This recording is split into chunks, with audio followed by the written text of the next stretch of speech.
A new dawn for economic equality didn't break over. Ardent, it crept in like a warning.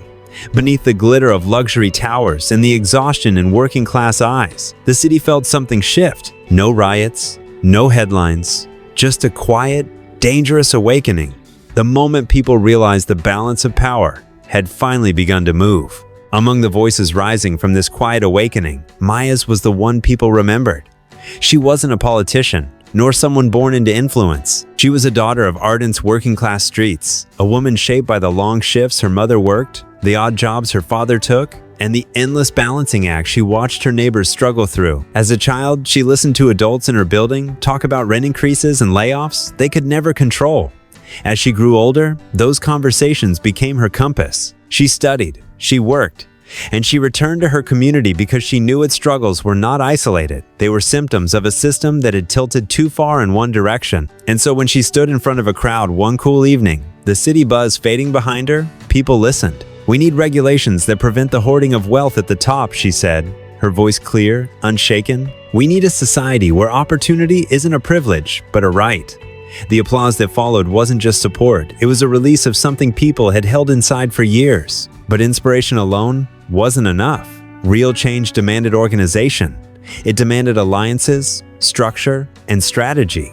Maya understood this instinctively. In the weeks that followed, she and a small team of volunteers began building the foundation of a real movement. They knocked on doors, visited local business owners, met union representatives, and held open forums at libraries and public squares. At first, attendance was small, a handful of curious citizens, some activists, and a few skeptics. But the conversations they sparked grew. And from those conversations came a sense of unity the city hadn't felt in years. Maya encouraged people to speak freely, to articulate their anger, their fears, and their hopes.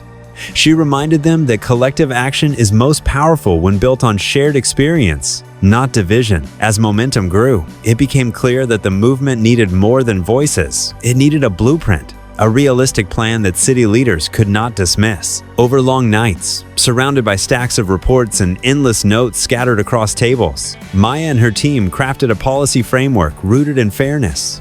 Their proposal wasn't radical, it was rational, a progressive tax structure that ensured the wealthiest contributed proportionally to the society that allowed their fortunes to grow. Increased funding for education, because no child's future should be determined by their neighborhood. Expanded support for public health care, because illness should not push families into poverty. Affordable housing initiatives, so that communities wouldn't be ripped apart by the pressures of real estate speculation. Each policy was shaped not by ideology, but by lived experience. "This is not about punishment," Maya would repeat. "It's about balance." Yet, as their message spread, so did the resistance.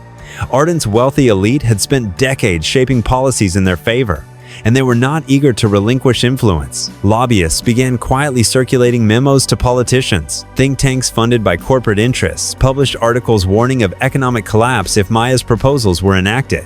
Talk shows framed the movement as unrealistic idealists who didn't understand economics. And in the shadows of this resistance, misinformation spread, whispers that the movement wanted to dismantle businesses, impose extreme regulations, and drive investment away. Maya watched these narratives unfold, but she didn't falter. She spoke calmly, publicly, consistently.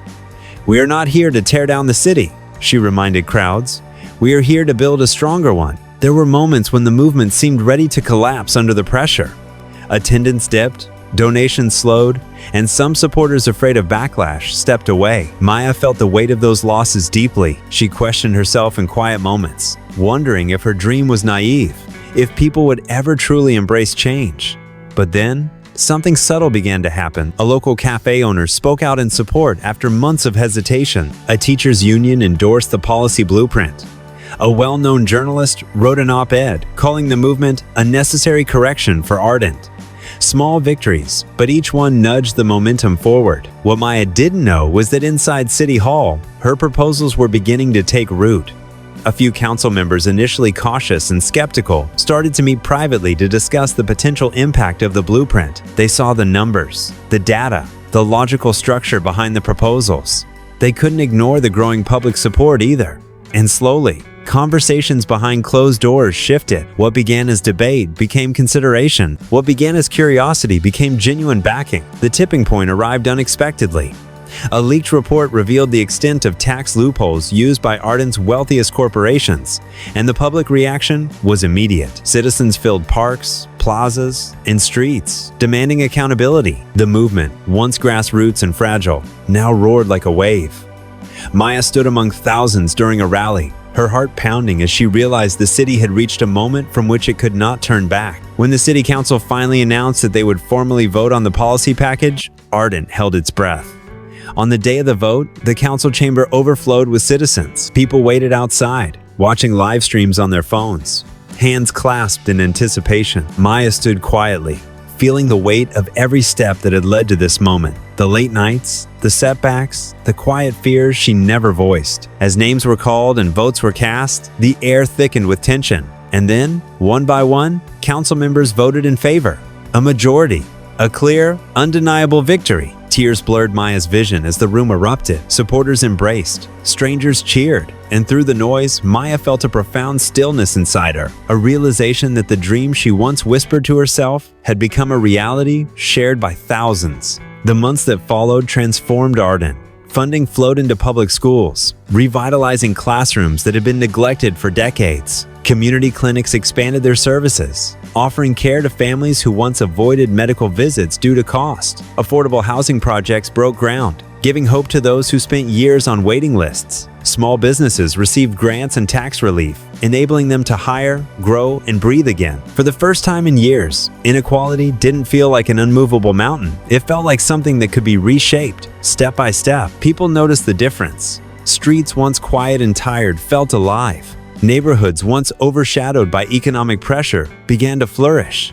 Arden didn't become perfect. No city ever truly does. But it became fairer, more balanced, more hopeful. The wealth transfer that had drained the city for years began to reverse, not through force, but through thoughtful, collective action. Maya never claimed credit.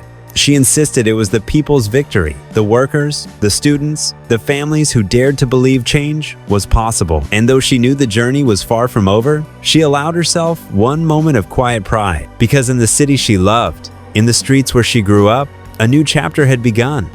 One where equality was no longer a distant dream, but a living, breathing part of Arden's identity. And in that new dawn, under the soft light of a city beginning again, the people of Arden stepped forward together, stronger and finally seen.